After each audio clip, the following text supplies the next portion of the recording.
Bem, boa noite. Para quem está entrando agora, né, nós estamos começando a nossa live aqui para falar de análise de documentos, prevenção e detecção de fraudes. Por enquanto, eu vou começar a iniciar sozinho, né? Deve estar participando em breve o nosso colega aí, Everton Daniel, do Instituto Êxito. No momento ele está numa outra conferência online, né? Coisas do nosso momento atual da quarentena, né? Onde a gente está fazendo tudo online. Então, nesse momento, não posso contar com ele e vou tentar fazer sozinho aqui, porque, na verdade, a situação mais complicada para mim nesse momento é poder acompanhar o que vocês não estão comentando, né? Então, volta e meia, eu vou estar olhando aqui para baixo, porque é onde está o meu computador, né, meu notebook, com a entrada de vocês ali, tem um certo delay em relação à transmissão feita pelo Instagram e aquilo que é colocado ali na minha tela. Então, eu já sei que aqui entrou a Damásia Chaves, detetive particular, entrou a nossa Claudinha lá do Rio de Janeiro, a Paula Madri, a Rá Freitas, o Léo,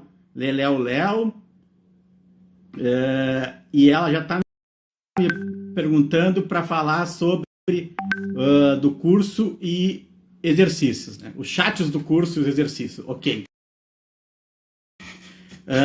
O chat no curso, então, primeiro só para esclarecer, para quem está entrando agora, né? Nós temos um curso lá na plataforma do Instituto Êxito, que é o institutoexito.net.br. É o curso de análise de documentos, prevenção e detecção de fraudes. Este curso foi lançado, nós tivemos aí cerca de 9 meses até surgir essa situação, um pouco mais, surgir essa situação do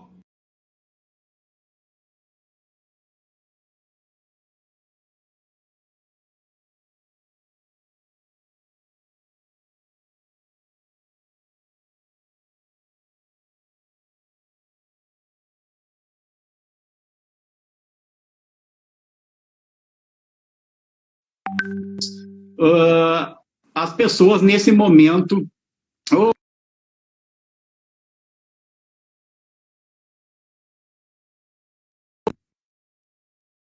explicando a situação aqui do curso, aí tu pode me ajudar a acompanhar as perguntas, eu já vou responder a da Rá Freitas ali, mas estou explicando um pouquinho a dinâmica do curso, né? Então, o curso, ele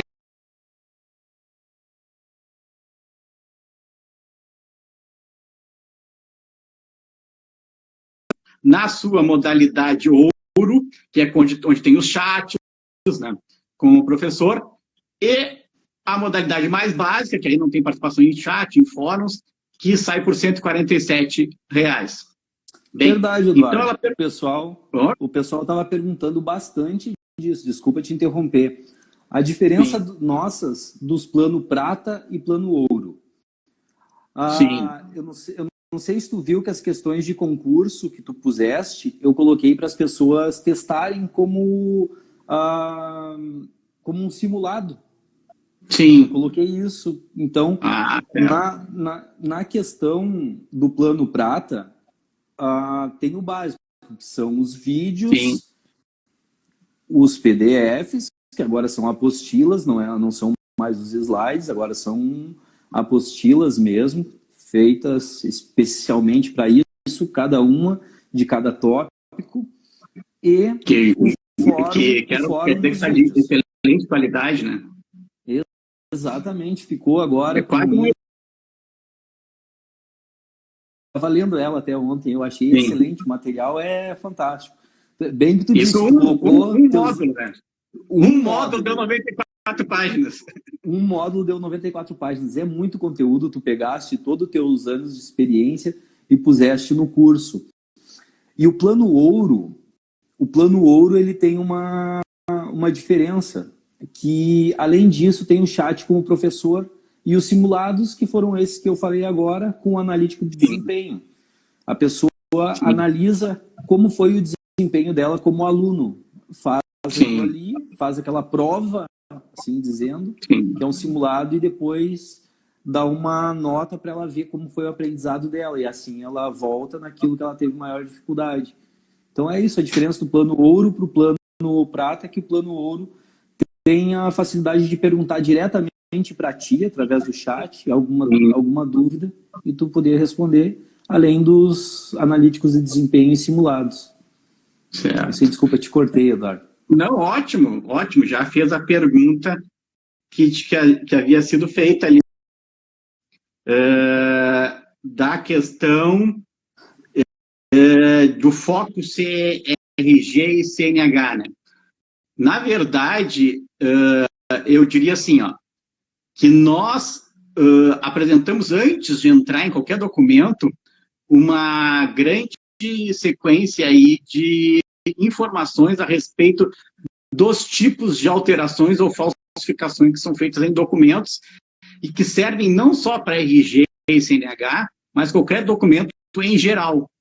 Tanto que o curso não fala só no aspecto de documentos, foca no documento de segurança na parte final, mas no módulo 2 ele vai apresentar todas as possibilidades que a gente tem de falsificação e alteração. Claro que depois que nós entramos nos documentos de segurança, nós vamos falar especificamente deles.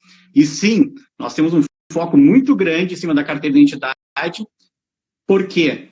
Porque o Brasil tem 27 carteiras de identidade ainda.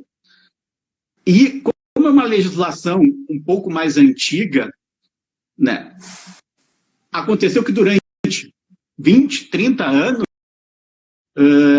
verificar, e não dá para esgotar, mas verificar as principais situações de cada unidade da federação, né, que ocorreram. Já as CNHs, elas são documentos muito mais padronizados. No entanto, ainda assim, nós tivemos uma situação em mudanças muito recentes dos modelos de CNH, o que nos obrigou, de alguma forma, né, que também focássemos bastante nesse aspecto dos documentos. Mas a ideia até de aprofundar em determinados documentos acaba demonstrando para as pessoas que o universo de alterações e falsificações que existem num documento muitas vezes se replicam em outros. Então, ou seja, a gente traz muita expertise nisso. Daí entra uma pergunta em que houve do Léo anteriormente ali, que ele coloca a respeito dos casos práticos. Então, cada módulo, na verdade, cada documento, nós trazemos vários casos práticos por módulo, né? Inclusive, reportamos de que maneira isso depois vai aparecer num laudo pericial, né? Que tipo de informação que é passada. E, sim, no final a gente apresenta mais alguns casos práticos um pouco mais aprofundados, a gente fala um pouquinho mais de como elaborar um laudo, um parecer técnico, né? Porque o laudo pericial, quem faz laudo pericial? O perito criminal, na área criminal, e nas demais áreas, o perito do juiz, esse que faz o laudo pericial. Os assistentes técnicos que trabalham para as partes produzem pareceres técnicos, que em geral são feitos posteriormente à apresentação de um laudo pericial, exceto se, num caso que não houve nenhum laudo pericial, se necessite fazer um parecer técnico da situação para complementar a atividade de um advogado. Everton, não sei se tu pode verificar algumas perguntas mais que houve anteriormente ali, depois do que o Léo falou a respeito da questão dos casos práticos no curso. A Isabel Vasconcelos perguntou se vão falar sobre passaporte também, mas eu respondi ela aqui, sim, foi falado no grupo, se eu não me engano, no curso, módulo 4, fala sobre passaportes. Sim. Eu vi alguma outra pergunta. Fiquem à vontade, pessoal, fazer pergunta.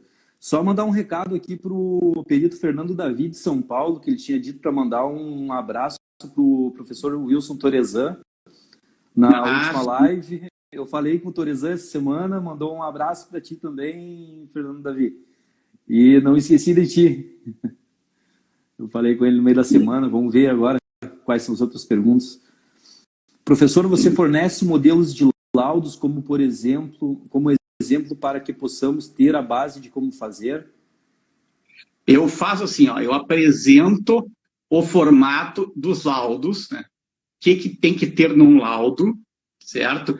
E quando eu apresento os tipos de alteração e os tipos de falsificação, eu aponto de que forma se expõe os resultados, certo? Não tem os laudos completos lá no curso por uma razão. Porque laudos completos significa expor situações já feitas, para que o aluno tivesse, né, um caso com uma informação de um laudo completo, eu teria que expor casos que não teria como fazer. Então, eu prefiro botar assim, eu explico exatamente, ó, o que vai em cada ponto do laudo, certo? Cada tópico de um laudo, né? Quais as referências? As referências, em geral, são o processo, são o ofício solicitante, muitas vezes aí a gente vai passar já para quem é que solicitou. Então, quem solicitou esse laudo para a gente foi o juiz, no caso de um perito judicial, no caso do perito criminal foi um delegado, no caso de um assistente técnico foi a parte que fez a solicitação. Depois a gente faz uma descrição do objetivo e do objeto desse laudo. Então, o objeto que é descrito ali é o documento que está sendo questionado. A gente faz uma descrição detalhada, né, com imagens, preferencialmente, disso. Depois, nós passamos para os padrões que nós tivermos, né? Ou se nós estamos usando padrões já efetivos do processo, como é que eu vou dizer? Padrões de documentos são padrões que estão na legislação, né? A legislação já prevê que tipos de elementos de segurança tem que ter no documento. Sendo outros tipos de documentos, né, eventualmente, por exemplo, se está se tratando de um documento impresso, e assim sucessivamente. Após isso, se fala um pouco da metodologia, né, a metodologia apresentada ao longo do curso. Se fala da metodologia, se fala dos materiais que foram utilizados para fazer a perícia, né? A gente faz uma descrição dos materiais que a gente utilizou, e aí apresenta os resultados.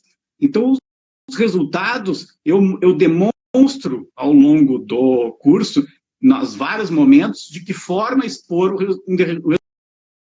resultado de cada tipo de alteração, de cada tipo de falsificação que nós podemos encontrar dentro de um documento. Após isso, é apresentar a conclusão, né, o posicionamento do perito em relação ao que ele observou, e, em geral, a gente faz considerações finais ali, onde a gente coloca algumas informações, por exemplo, se tiver quesitos, vai se responder aos quesitos.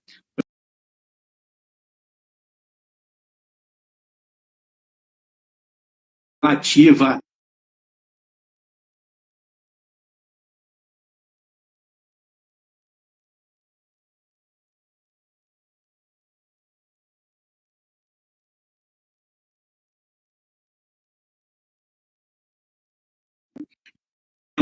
então, a gente cria alguns aspectos de segurança em relação a ele. Até estou vendo o pessoal está curtindo bastante, aí, bastante coraçãozinho. Também quem puder usar ali a asa delta, o aviãozinho ali para compartilhar, né, a nossa live, a gente agradece. Qual é a próxima questão aí? Teve um rapaz aqui que perguntou uma coisa que não tem a ver com o tema. Um médico legista pode atuar na área privada. Só dá uma... o Eduardo é perito criminal. Ele sim, não é médico legista. Não é médico legista.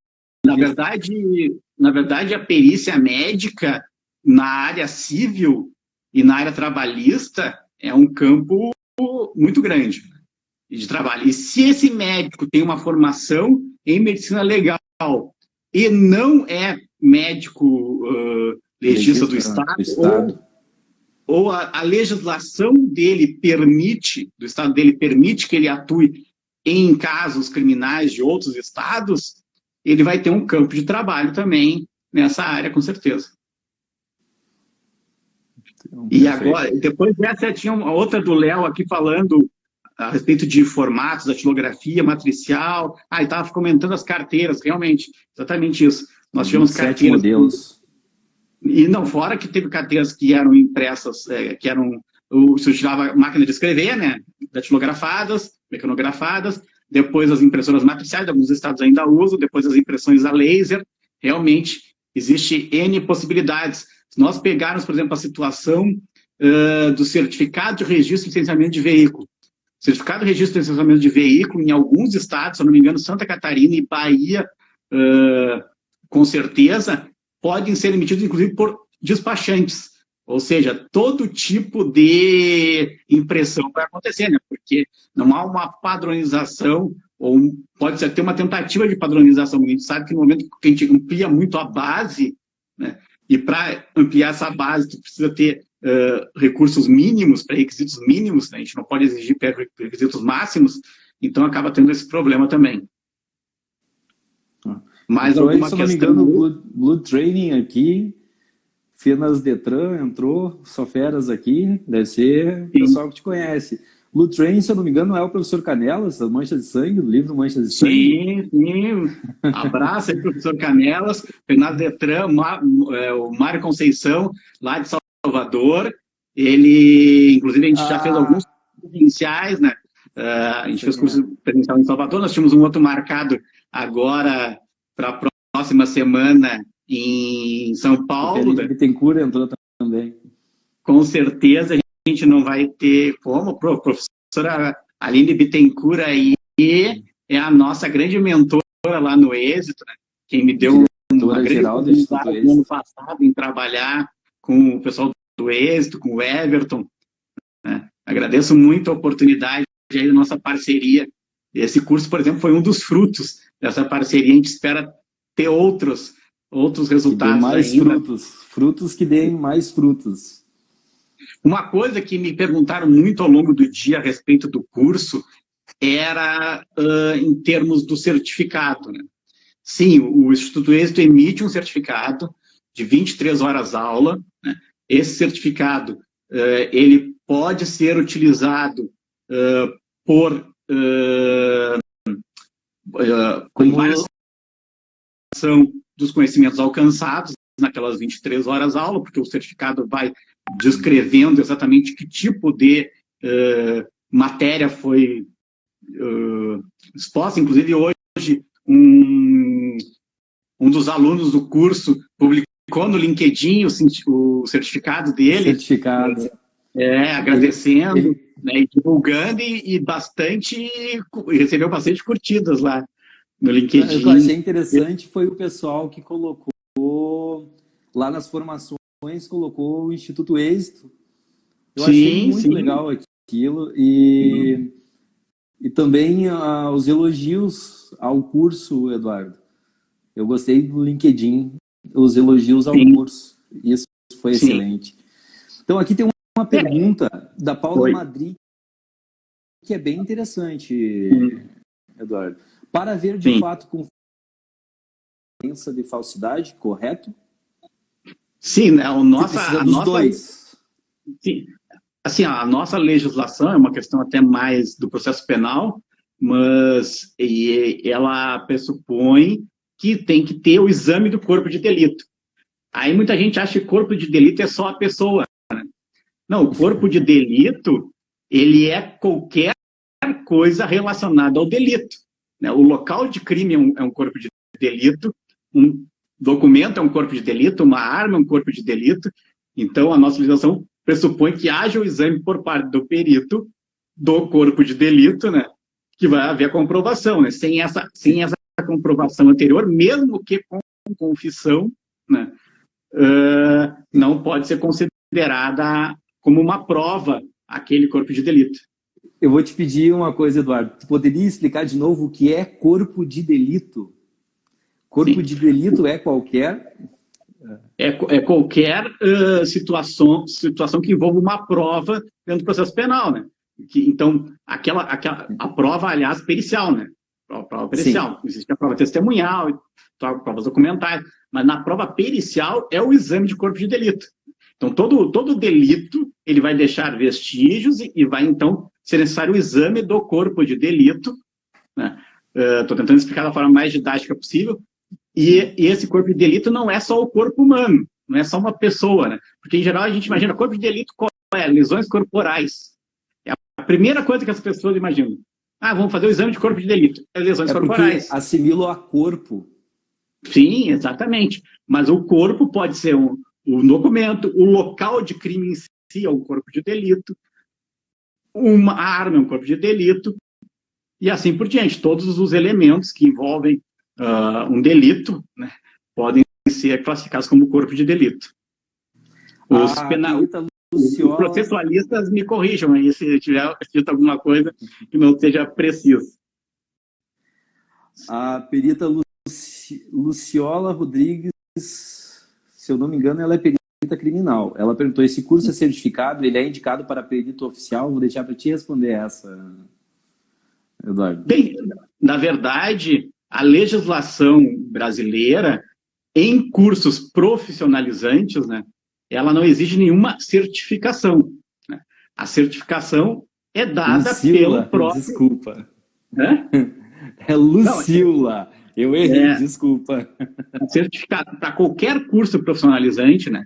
Qualquer curso profissionalizante, ele é dado a certificação é dada por quem o emite, né? Então, quem emite o certificado é o Instituto Êxito. Já teve milhares de alunos, né? Eu tenho como certificação para dar a esse curso os meus 23 anos de perito, né? Atuando na área, aí, mais de 1000 laudos já feitos na área de documentoscopia. Então, essa é a minha certificação a respeito disso. A validade em termos de para peritos oficiais, tá? Nós temos que avaliar sempre a legislação de cada situação, né? Então, a legislação determinado estado, por exemplo, eu posso dizer o Rio Grande do Sul. No Rio Grande do Sul, os cursos profissionalizantes, eles são válidos para promoções. Então, apresentando um curso lá que foi realizado na área, da área da perícia, profissionalizante certificado, esse curso vai dar pontuação para promoção, por exemplo. Então, sempre, claro, de acordo com as regras. Por exemplo, hoje eu tive contato com algumas pessoas interessadas no curso e elas disseram, não, mas o curso para o estado lá, onde a pessoa atua como perita judicial, ele é necessário um curso com comprovação de 20 horas aula na área, ela iria apresentar o certificado do curso, né? Quando as pessoas perguntam assim, basta esse curso para fazer perita amigo. Da promoção. Sim, sim. E aqui eu quis te cortar porque antes que eu perca aqui, Eduardo. Desculpa, cara. Tá. Eu dei uma olhadinha ali. A perita oficial do Estado do Rio de Janeiro manda abraço a esse grande perito, Claudiane Canuto. Isso, uma grande amiga querida. Um abraço para ti, um beijo, Claudiane. Desculpa, Eduardo, eu vou ir te cortando às vezes, porque senão a gente vai perdendo. Claro. Gente escrevendo. É que aí eu me lembrei uma coisa importante, porque eu acho que isso aí faz parte, inclusive, da integridade do Instituto Êxito e da minha integridade. As pessoas perguntam assim, esse curso é suficiente para fazer perícia? Eu digo, esse curso, ele dá as ferramentas, dá os conhecimentos para a pessoa enxergar, ver que a fraude aconteceu, ter a capacidade de identificar um outro passo. Na outra live, eu comentei assim, eu sei que muita gente está entrando no mercado e está buscando mentorias, trabalhar junto com outros peritos já mais experientes para realmente pegar o ritmo do trabalho, como se realiza, como se faz a produção disso. Eu acho que toda formação, mesmo que a gente faça uma formação de 5 anos numa faculdade, a gente não sai de 5 anos numa faculdade executando aquela profissão, né? A gente vai passar por um estágio, a gente vai passar por um aprendizado, né? Agora, uma coisa que a gente colocou lá essa semana na nossa divulgação do curso. Tem uma coisa que eu falo assim, são 3 bênçãos que todos nós podemos ter se quisermos. Se não começar, nós não vamos conseguir nunca fazer nada. Precisa dar o primeiro passo. Vai ser o meu curso, vai ser outro curso, algum passo tem que ser dado. E não existe um momento perfeito para isso. Porque toda vez que a gente fica esperando o momento perfeito, ele nunca acontece. Então, essa é uma grande oportunidade. Se ela não é perfeita para você nesse momento, por outros aspectos, ela é uma grande oportunidade pelo aspecto promocional, pelo aspecto da quarentena, pela oportunidade de adquirir um novo conhecimento. A segunda habilidade, né, que é uma bênção que todos nós temos, é a habilidade de continuar, a habilidade da continuidade, a habilidade do passo, e a partir daí nós vamos buscar mais conhecimentos, vamos buscar mais oportunidades, vamos buscar mais experiências para poder realizar a nossa atividade, né? Então, eu acho que o curso é uma grande oportunidade de começar, é uma grande oportunidade para quem já conhece, já tem informação, persistir na busca deste espaço, né? E tem uma terceira bênção, que eu chamo de uma bênção extra, né? Porque em algum momento a gente olha para trás e a gente vê, pô, ainda bem que eu não esperei e comecei lá naquele momento, mesmo que não fosse o momento perfeito. Ainda bem que eu persisti naquilo que eu comecei lá atrás. E agora eu estou nessa posição onde eu já estou mais consolidado. E muita gente já fez isso em outras áreas, né? Só que existe uma coisa que chama-se intensificar.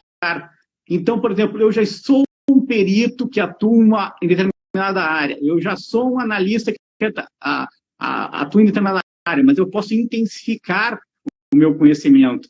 Eu posso dar um salto nisso. Eu posso bônus nesse congresso, não, no curso, é o Congresso Nacional Online de Perícia Criminal. Ou seja, quem se inscreve ganha o congresso, que hoje está no valor de R$60 para se inscrever, vai ganhar gratuitamente quem se inscrever, né? E vai participar de um evento que é o maior evento online de perícia criminal no Brasil, né? Na qualidade dos palestrantes, na consolidação, porque já está no seu 4º evento, né?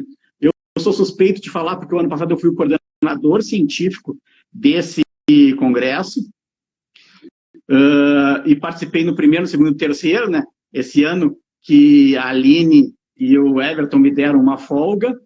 Então, eu acredito que é uma grande oportunidade, inclusive, para intensificar conhecimento, porque, além de fazer o curso, vai ganhar 20 palestras que já estão lá no congresso, né? Então, somando tudo que está se ganhando nesse curso, é uma grande vantagem nesse momento que o êxito está dando para vocês, com um detalhe importante. Dia 1º, o curso vai mudar de valor.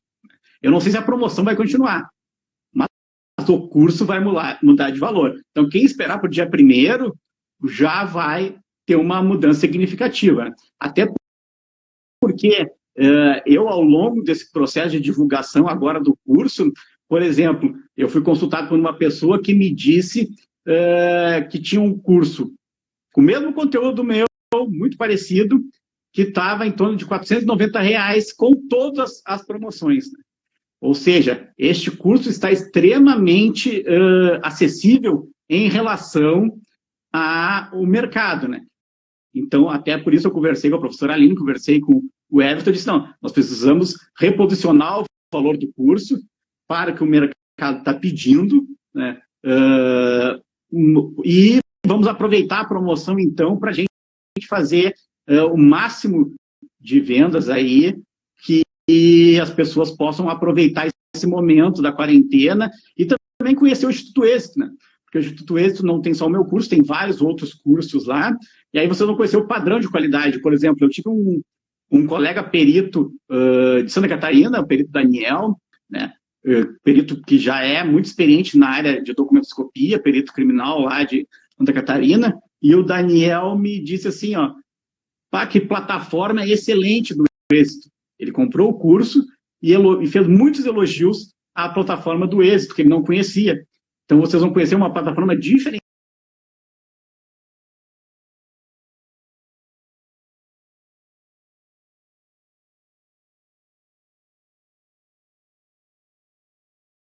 A gente também. Tá? Como o Everton saiu, pode ser que eu tenha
menos as pessoas vão escrever, mas ainda nós vamos poder identificar as pessoas pelo que elas escreveram, de acordo com o estilo que elas utilizam para escrever.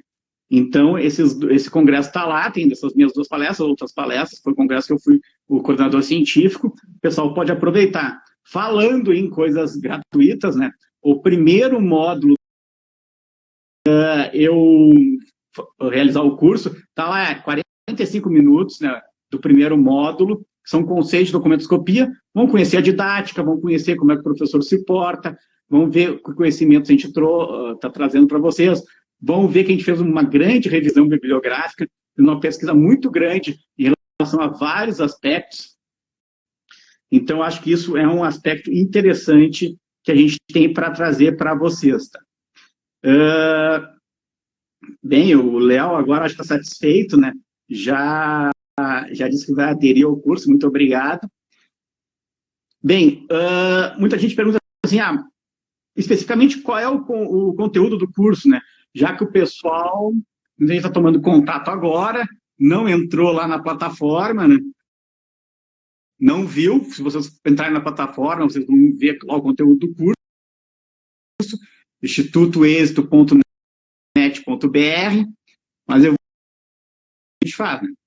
Então, no primeiro momento, a gente fala em conceitos de documentoscopia. Ontem, inclusive, eu divulguei isso no meu Instagram, teve uma live muito interessante com o professor da Argentina, o meu amigo Duarte do Chile, o professor colombiano e o professor Jesus Barron Martín da Espanha, fizeram uma live no Facebook falando exatamente sobre a terminologia da documentoscopia. E vocês vão ver que eu vou mostrar ali no curso muito disso, né? Tem muita nomenclatura, né, muita forma de se referir, né, e muitos conceitos. Isso ainda é uma coisa que não está pacificada. A gente vai falar um pouquinho da divisão da documentoscopia, né? Divisão da documentoscopia, lato sensu, ela é dividida no que eu chamo de estrito sensu, que são as alterações, falsificações de documentos. Nós temos a parte de impressos, que começou lá com a mecanografia, passou pela impressão matricial, jato de tinta, laser, etc. Entra a calcografia, entra offset. E nós temos a grafoscopia, né, grafotécnica, perícia grafoscópica, que é um terceiro braço, né? Essa aí é a divisão mais geral, que a gente poder subdividir ainda em várias e várias outras áreas. A gente fala o que é documento, o que é a legislação, né, o que a legislação diz a respeito de documentos. A gente fala a questão de cópias e reproduções de documentos, que é um item que é bastante controverso na área. A gente fala ali o que diz a legislação, o que diz a doutrina, para que o pessoal realmente saiba sobre o que a gente está falando. o que é um documento questionado, a metodologia, os documentos padrões, né, a preservação dos documentos, como é que se preserva um documento. Fala também sobre a aparelhagem necessária e a tecnologia aplicada. A gente fala assim, desde aquilo que a pessoa pode ter do mais básico para fazer seu trabalho, né, até aquilo que os grandes laboratórios têm utilizado aí a respeito para fazer exames. Depois nós vamos falar a respeito, então, do que são elementos de documentos de segurança, né? São os elementos de segurança, a gente passa por um grande número, fala dos tipos de impressão e vai falar dos tipos de fraudes documentais, aquilo que eu comentei. Isso a gente pode aplicar em tudo que é tipo de documento, não só em documentos públicos, mas em diversos outros tipos de documento. E depois a gente vai abrir lá carteira de identidade, carteira nacional de habilitação, certificado de registro e licenciamento de veículo, certificado de registro de veículo, placa de identificação veicular. A placa do Mercosul, ela é um documento de segurança. Aliás, as placas de identificação veicular já tinham algumas características, mas agora ela tem elementos de segurança. E aí, quando a gente falou lá sobre o conceito de documento, o conceito de documento mais... A gente imagina que é só o papel. Não, pode ser o metal da placa. A gente imagina que é só o que foi escrito ou impresso, mas pode ser o que foi pintado. Né? Pode ser... tanto que a gente faz perícia, inclusive, de pirataria, né? Quando a gente faz uma perícia de pirataria, a gente não está analisando se o material é de qualidade ou não, até pode comentar isso, mas a gente está analisando se a marca foi aplicada da maneira correta, com os elementos de segurança que as marcas têm. Quanto a marca mais cara for, mais elementos de segurança tem, vocês devem acompanhar um pouco em relação a isso. Então, placa de identificação veicular é algo que a gente fala do dinheiro, né? Perícias em dinheiro, no real, né, as notas e as moedas. Nós falamos dos cheques, nós falamos do CPF, nós falamos do passaporte, falamos da carteira de trabalho e previdência social, da carteira de identidade estudantil, da carteira de identidade de estrangeiro, da carteira de registro nacional migratório e de alguns outros documentos aí em geral, porque aí tem todos os documentos relativos, por exemplo, aos conselhos, à Ordem dos Advogados do Brasil, etc. Depois a gente vai falar, então, a respeito disso, né, de laudo pericial, de parecer técnico, vai falar um pouquinho das questões de concurso, como disse o Everton, fazem parte do simulado agora do curso, né? Então, essa é vamos dizer, o nosso programa do curso, né? Um curso, então, que são 23 horas aula, tem certificados, são 29 videoaulas, que dão mais de 10 horas e meia de relógio, né? Então, a gente depois trabalha a hora-aula, você sempre sabe que ela é um pouco menor, para chegar no certificado, e tem as outras. Todo momento do pagamento já tem acesso ao curso. Se fizer no cartão é imediato, se fizer no boleto é quando o boleto entra, que em geral é no dia seguinte, o pagamento, e a partir daí tem 120 dias para acompanhar o curso, recebe o material de apoio em PDF. E aí tem o chat, tem os fóruns, tem vários outros elementos, certo? Bem, ó, minha colega Aline Heckman entrou aqui no chat. Obrigado, Aline. O Rodrigo Kleinubin, grande perito aí, que foi um dos pioneiros do êxito, o primeiro coordenador científico dos congressos do êxito, né, que me convidou para participar, e agora está voltando no 4º congresso. Então, é bastante interessante aqui.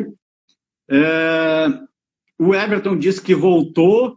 Eu acho que eu me passei aqui, não vi que ele me chamou. Vou ver se eu consigo colocar ele aqui no ar. Vamos ver aqui. Acho que agora vai entrar o Everton. Bem, a Isabel Vasconcelos, agora eu vi, fez uma pergunta ali. Eduardo, o que você acha da teoria dos frutos da árvore envenenada? Eu acho que essa é uma pergunta da área do direito, né? A teoria dos frutos da árvore envenenada, se eu não estiver errado, é quando tem uma prova contaminada, né, no processo, e aí acaba contaminando todo o processo. Não sei se é exatamente essa a pergunta, né? Peço que algum jurista aí me ajude, tá? Eu, como perito, eu não gosto de me posicionar. Ó, a minha colega Jaqueline, lá do IGP, também está abanando. Eu, como perito, eu não gosto de me posicionar juridicamente. Eu não gosto de tipificar o que está acontecendo. Eu gosto de me ater no aspecto técnico, né? O perito, ele tem um compromisso com a verdade dos fatos, como a gente diz, né? Ou estar mais próximo da verdade dos fatos. Então, a gente não se posiciona no aspecto da legalidade. A gente vai simplesmente analisar se aquele documento tem as características que eram solicitadas para aquele tipo de situação. Se ele tem as características de segurança típicas padrão, né, a gente vai indicar, ó, foi uma falsificação, foi uma alteração, né, mas a gente não vai se posicionar mais a respeito dos aspectos que ele possa estar envolvido do ponto de vista jurídico. Tem uma discussão muito clara, e o Rodrigo também pode ajudar também, que a respeito, por exemplo, do acidente de trânsito, acontece acidente de trânsito porque a pessoa não respeitou a placa de pare, né?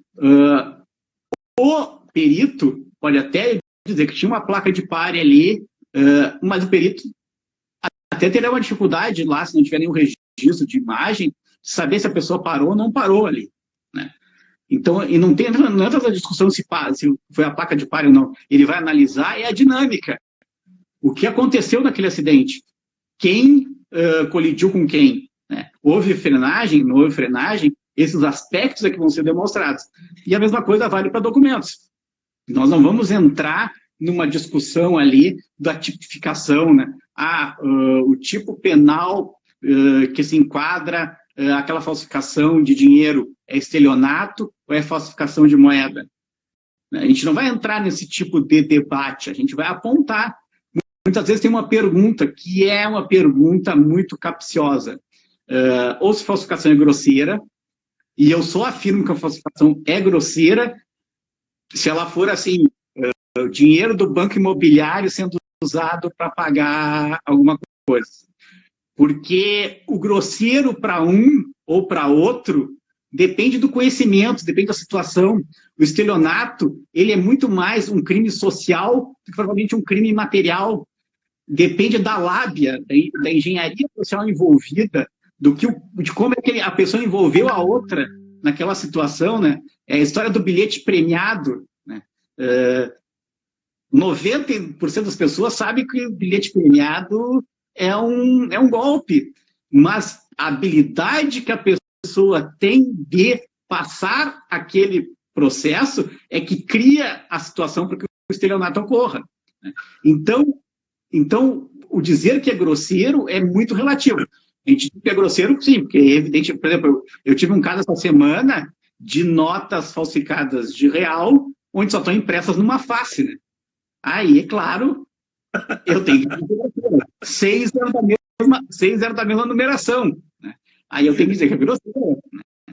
Agora, tem uma pergunta assim que diz assim, mas o homem médio, o que o homem médio pensa? Infelizmente, o perito já ultrapassou a parte de ser homem médio, né? Ou de mulher média, ou de pessoa média, né? O perito já ultrapassou essa fase, ele não pode pensar como pensa a média, né?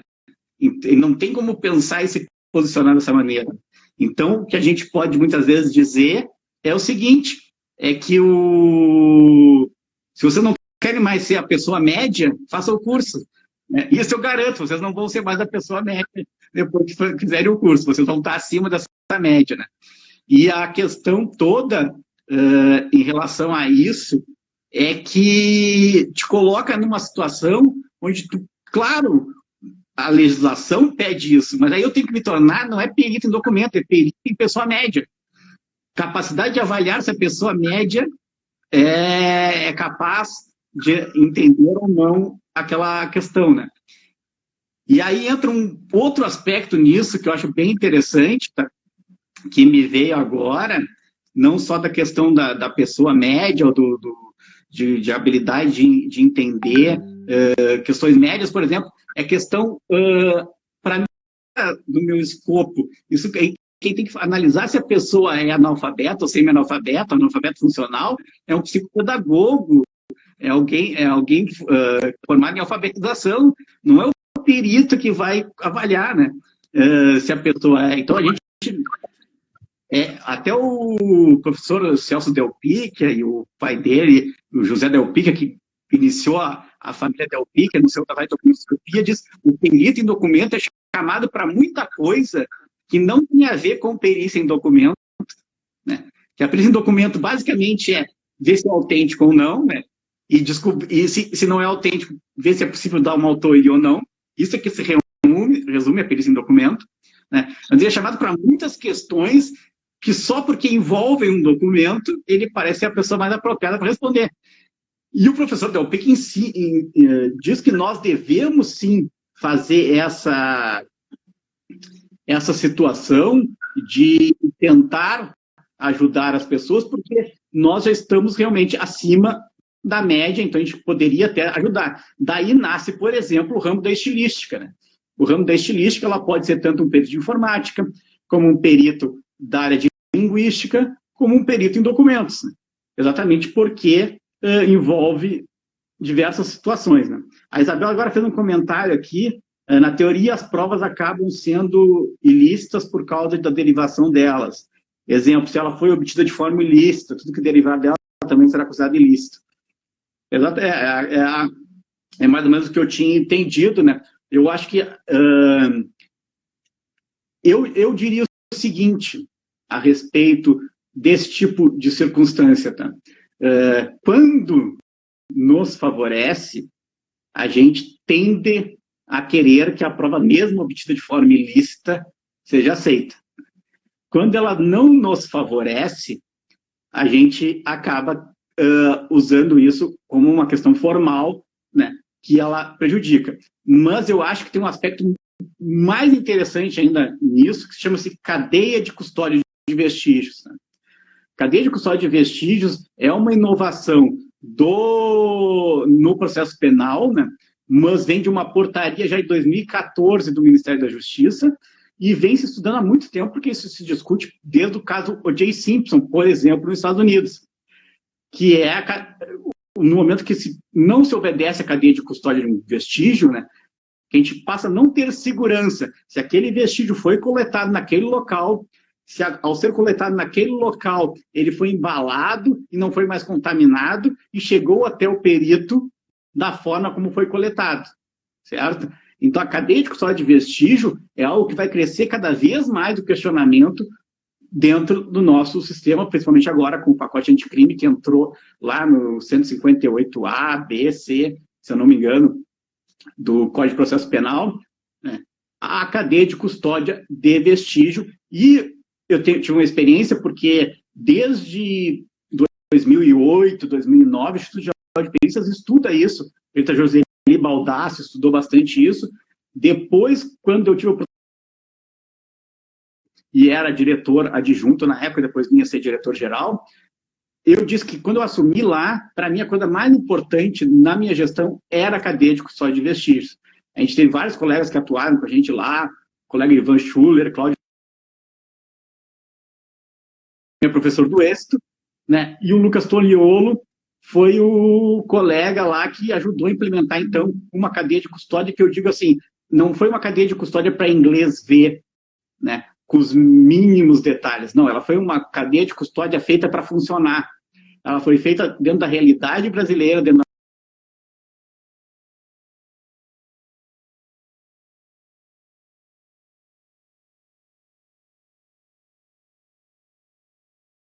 bastante no Brasil nos próximos tempos. Bem, aqui nós temos também a questão da Isabel. Então, eu vi sobre esse assunto no Congresso, pois isso surgiu a dúvida, já vi várias pessoas achando que pode isolar a prova com qualquer embalagem.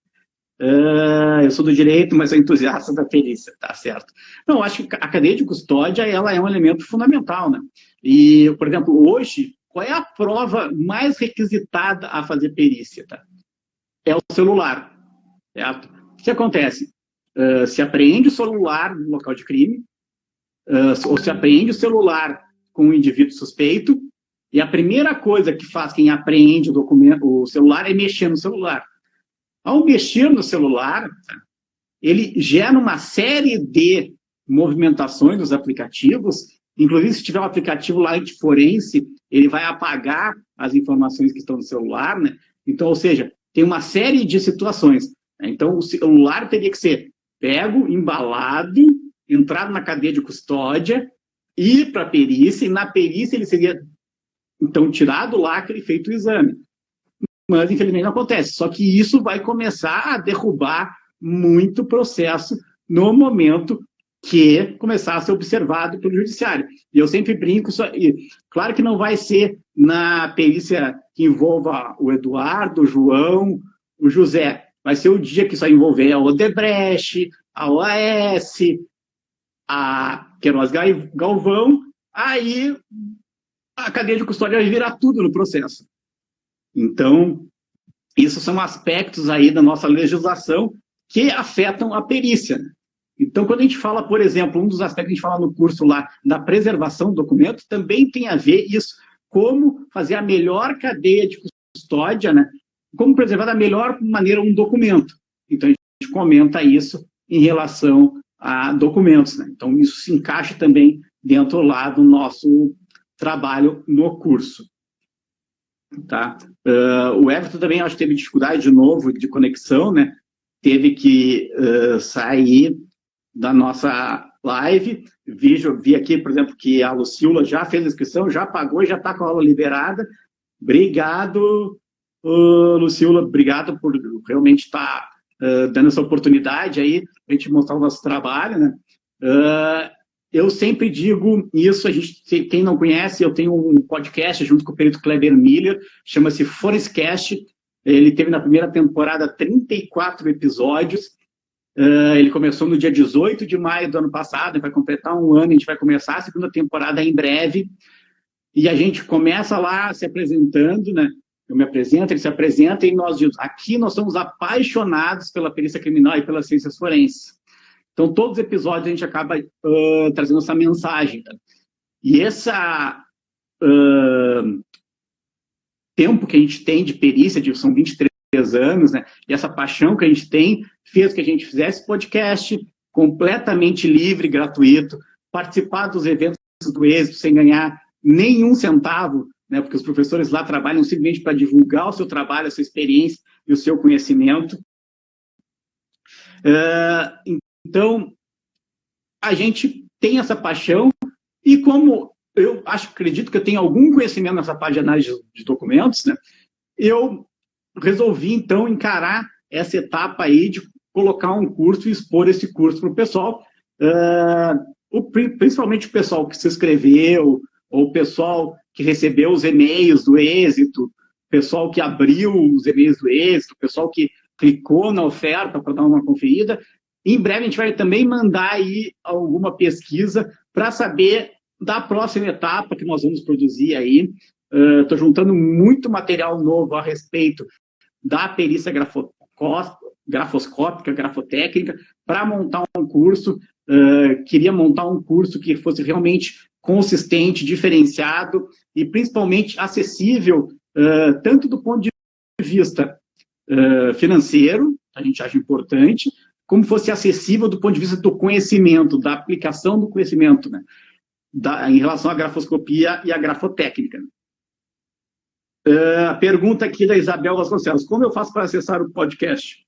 Se olhar os meus posts do ano passado, no Instagram, no Facebook, no LinkedIn, tem todas as plataformas, os links lá, mas nós estamos nos principais aplicativos de podcast. Nós estamos no Spotify, que é o que a gente divulga mais, nós estamos na Apple Podcast, né, no iTunes, nós estamos no Anchor, que é a nossa base, onde a gente sobe os podcasts para distribuição, eles distribuem para mais 7 outros bases de podcasts. Os únicos 2 mais conhecidos que nós não estamos lá é o Deezer e o SoundCloud.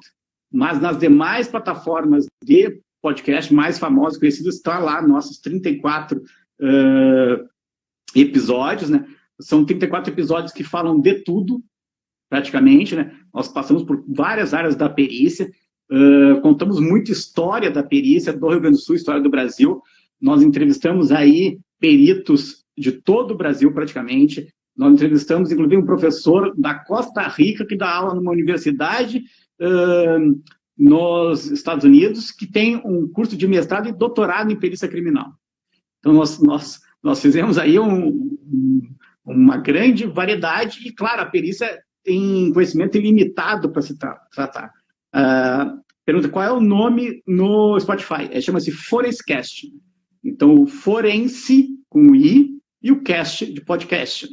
Forenscast, o podcast da perícia criminal brasileira, foi o primeiro lançado ano passado, depois houve lançamento de outros podcasts. Nós estamos lá na seção dos crimes reais, dentro das plataformas, né? Também, algumas, nós estamos nas áreas de ciência e tecnologia.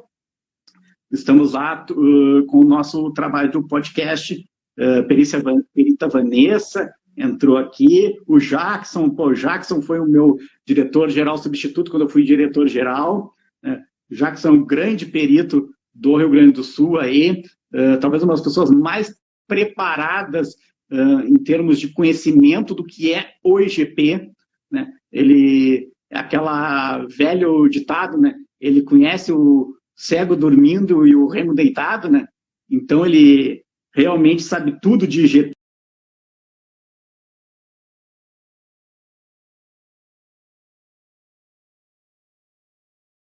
Em alguns momentos de captação de som e tal, a gente já fez investimentos aí grandes esse ano para melhorar a qualidade de som, né? Vamos fazer algumas inovações, eu não quero anunciar, mas no dia 5/5, com o perito Kleber Miller, nós vamos fazer uma live às 21h21. Né? Por que 21h21? Porque o artigo 121, né, que é o artigo do homicídio, nós vamos estar aqui no Instagram e vamos anunciar algumas novidades do Forenscast. Ainda não vai ser Forenscast. O Forenscast deve voltar lá para o dia 19 de maio. Nós vamos anunciar algumas novidades a respeito. Ele vai ser multiplataforma, ele vai ultrapassar a parte de podcast mesmo. Então, dia 5 de maio, né, terça-feira, 21h21, né, nós estamos aí participando de um projeto. Aí o Kleber está numa maratona aí, acho que tem mais de 12, 13 lives. Eu vou esperar terminar as lives dele para a gente começar o Forenscast para valer, certo? Então já tem gente botando na agenda aí, a gente gosta muito da grafoscopia, a gente vai conversar aí por e-mail para buscar as opiniões de vocês a respeito dessa situação. Nós estamos aproximando no final, né? Então eu quero só dizer para vocês o seguinte, o curso amanhã, 23h59, encerra as inscrições. No dia seguinte, muda o preço. Então, até amanhã tem o congresso como desconto, temos o curso completo por R$ 190 e temos ainda a oportunidade de conhecer o universo do ex, né, as 20 palestras que vai ter no Congresso Nacional, né, vai receber o certificado de 23 horas aula, vai poder começar na atividade pericial, ou persistir nela, ou intensificar os seus conhecimentos. Então, essas são as mensagens aí que a gente tem para vocês. Fiquei bastante feliz aí com a participação de todos, né? Um momento muito especial, porque essa quarentena aí mudou a vida de todos nós, né? Estamos aí todos vivendo de lives, né? Faltam 28 segundos aqui na minha contagem, né? Então, eu quero deixar um beijo muito grande para todos.